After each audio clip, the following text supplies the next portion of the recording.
el Instituto Nacional de Antropología e Historia ha procedido en consecuencia de esta subasta que no pudo impedir la coordinación jurídica del INAH, pues habló precisamente de varios delitos que estarían en torno a esta subasta por razones que la propia responsable del área jurídica del INAH ha explicado, que es María Villarreal, que bueno, pues ha hablado de que son patrimonio cultural de México,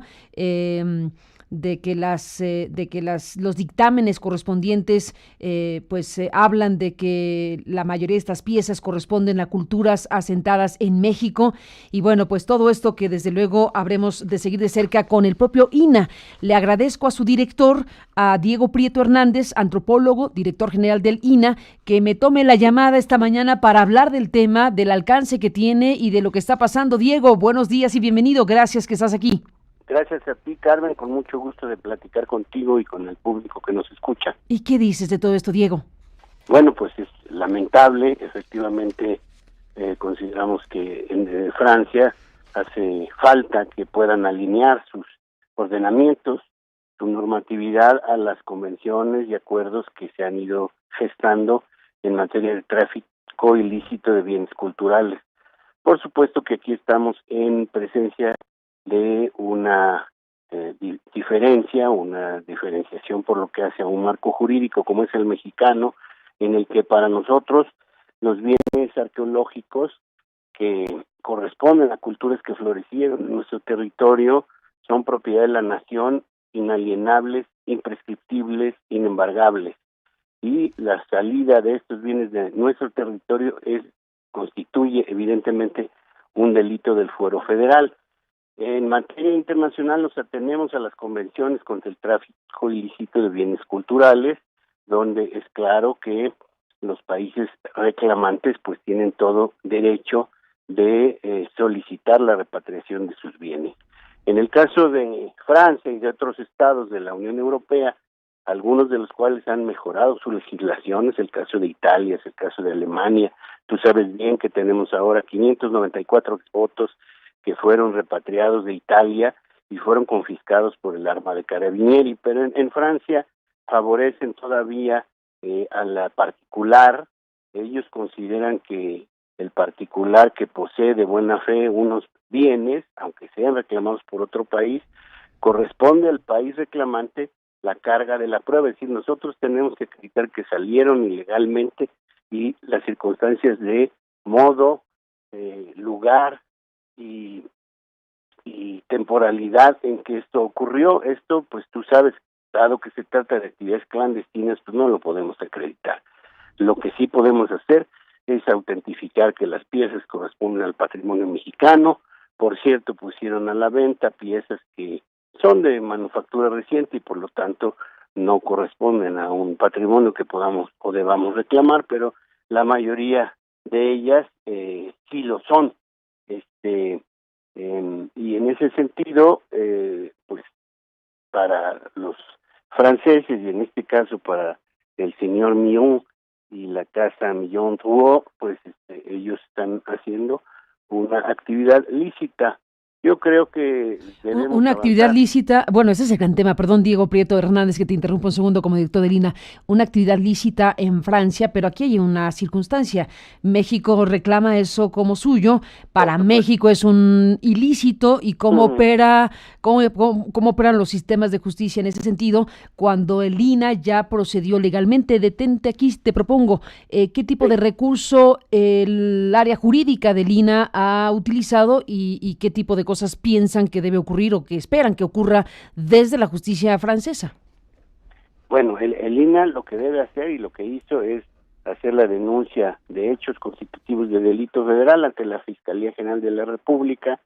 La Fiscalía General de la República hace, y junto con nosotros, esto de conocimiento de la Interpol y de la Cancillería. La Cancillería, a través del embajador Gómez Robledo, por supuesto que reclamó la cancelación de la subasta, y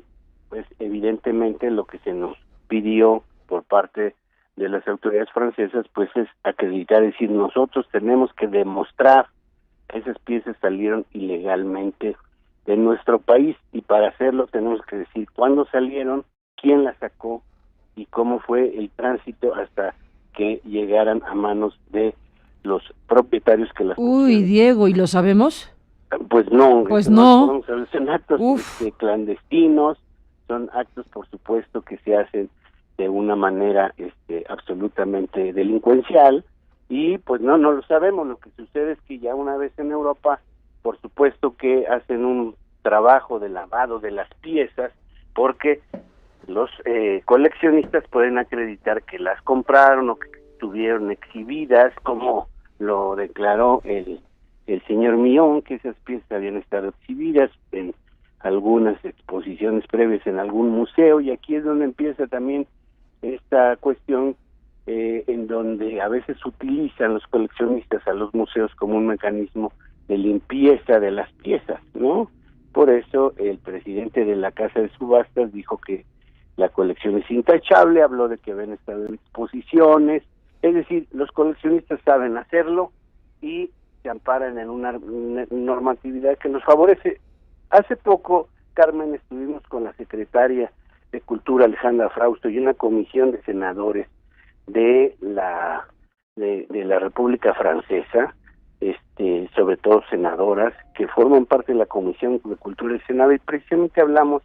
de la necesidad, porque esto más bien a lo que nos conduce es a la necesidad de que podamos establecer vínculos con el Estado francés para que ellos tengan una normatividad más favorable a la repatriación, a la recuperación de estos bienes y al combate de este tráfico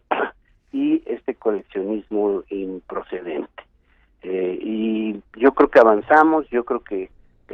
las senadoras y los senadores franceses se fueron con la claridad de que sí es importante que ellos puedan alinear sus legislaciones, como lo ha hecho Alemania, ya te dije, como lo han hecho los italianos, a las convenciones y acuerdos internacionales, de manera que pues tengamos mucho mayor facilidad de lograr éxito en la repatriación de estos bienes. Uy, pero se ve complicadísimo en términos judiciales ya, porque en todo caso presentaron ante la Fiscalía el asunto para estas piezas en específico. Algo similar está ocurriendo con otras piezas, porque bueno, hablamos de esto que ha generado una gran reacción porque vimos la postura del gobierno mexicano, la del propio INAH en específico, tratando de impedir la subasta, pero hay una enorme cantidad de piezas en muchos lugares del mundo que en todo caso México también tendría que reclamar. Sí, ahora ya desde ayer en tu programa se hacía una cierta diferenciación entre aquellas piezas que están en museos, digamos, que ya están en espacios públicos, que por supuesto México las seguirá reclamando, pero que de alguna manera ya están fuera de los circuitos comerciales, fuera de el penacho de Moctezuma y todo lo que involucra, por ejemplo. Y de todos modos tenemos que seguir trabajando, pero esto había que distinguirlo, que no quiere decir que no dejemos de trabajar en su recuperación de aquellas piezas, de aquellos bienes que están en estos circuitos de un comercio para México ilegal, improcedente, ilícito sin duda alguna. Y en ese terreno no es algo que sea frecuente, por eso pues salió la nota con un grado importante de atención pública, pero también yo creo, Carmen, que hay una diferencia en el sentido que yo veo que las autoridades mexicanas, no solo el INE, sino todo el entorno gubernamental, están más decididas a actuar para lograr la recuperación de estos patrimonios. Y en ese terreno soy optimista en el sentido que podamos tener éxito en el trabajo diplomático, en el trabajo multilateral, en el trabajo bilateral con estados hermanos. Finalmente, pues con Francia nos unen enormes vínculos de amistad y colaboración, y ellos puedan ser crecientemente sensibles a la necesidad de tener normas más estrictas y cuidadosas que permitan que estos reclamos tengan éxito desde el punto de vista judicial. Pues Diego Prieto Hernández, seguiremos hablando, si me lo permites. Por lo pronto la subasta ocurrió, se obtuvo una cantidad importante de dinero con el comercio de estas piezas que México reclama como suyas, y en términos de tu expectativa como director del INAH, del 1 al 10, ¿qué posibilidades hay de que pudiera proceder algún tipo de acción judicial desde Francia para recuperarlas? En este caso particular, veo poco expectativa, y ya esto, digamos que es un hecho consumado, pero insisto, yo veo con optimismo que podamos avanzar en la construcción de una normatividad y de acuerdos bilaterales y multilaterales que sí nos permitan en el futuro tener mucho mayores éxitos. De hecho, es muy constante la recuperación de bienes arqueológicos e históricos de nuestro país, y lo vamos a seguir haciendo. Espero que muy pronto les vamos a dar noticias buenas, que seguramente las habrá, porque lo sé. ¿Por qué lo sabes? Sí, estamos trabajando siempre hay la recuperación de bienes, tenemos la colaboración de Interpol, tenemos la colaboración de los Estados hermanos, y bueno, pues como tuvimos la gran noticia que fue la recuperación de los exvotos mexicanos que regresaron de Italia, que están ahora mismo en exhibición, los invito a que los admiren en Moneda 13, el Museo Nacional de las Culturas del Mundo, 594 exvotos mexicanos, sobre todo del centro de México, del Bajío y el occidente, que forman parte de nuestra historia del arte y la religiosidad popular. Diego Prieto, director del INAH, estaremos en contacto si me lo permites. Gracias por estar aquí esta mañana. Abrazo grande, muchos saludos a todos. Igualmente, gracias, un abrazo. Y bueno, pues así está el tema en este momento de la mañana. Seguiremos el asunto, por supuesto.